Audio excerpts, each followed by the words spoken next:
It was 100 years into the age of exploration. The Portuguese Prince Henry had founded the School of Navigation, and they had found an eastern trade route to India. Spain was well on their way to locating what they thought was the western route, but instead was content with conquest of Spanish Mexico and Texas. We will talk about that today on Historically Texas.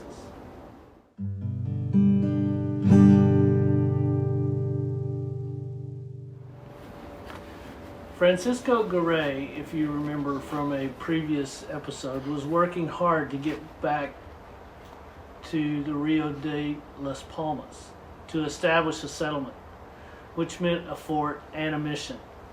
The goal for the Spanish in most of their expeditions was gold, God, and new lands.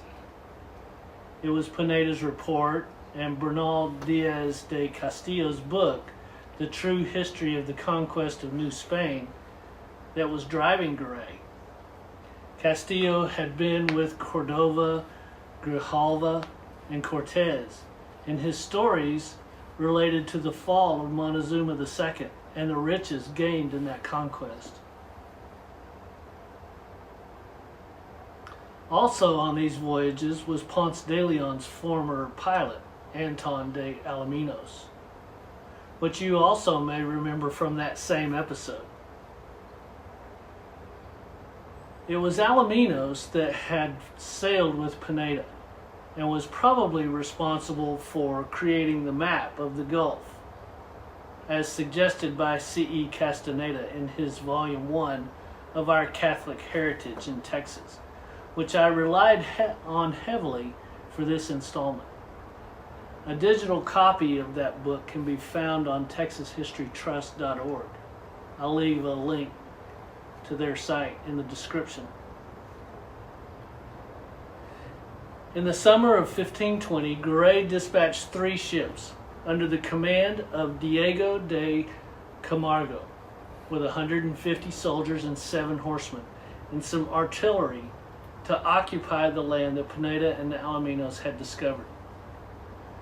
They also carried a good supply of brick and lime, along with a few brick masons, in hopes of building a fort and a mission.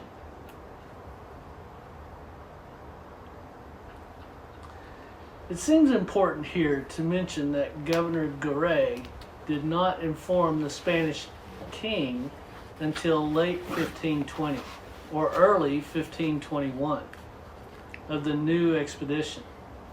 When he did, his excuse was that the men were very anxious to get back because they had promised the Indians that they would return, and they wanted to keep their word so they would trust them. My opinion as to why he waited was so the king had no choice than to give permission for the grant of lands discovered.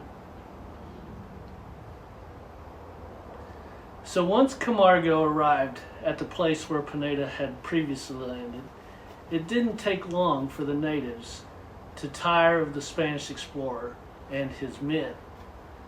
Castaneda reports in his book that one day, quote, a large body of natives openly defied the Spaniards, and Camargo decided it was his duty to chastise them, end quote.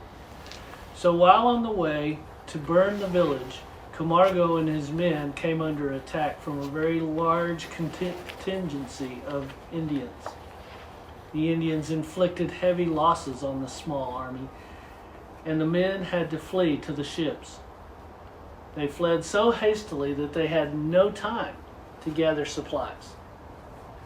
They set sail for Veracruz, followed by hundreds of canoes filled with angry warriors. There's no real good reason or explanation for the attack, but it may be that the Indians were just tired of the Spanish using up resources for the village and not helping to replenish. Or maybe it was something more nefarious than that. Whatever the reason, the second attempt to colonize Texas had failed, and Camargo and what was left of his men were sailing away in worm-eaten ships toward Veracruz to find Cortez. The Spanish lost 18 men and their 7 horses in the battle.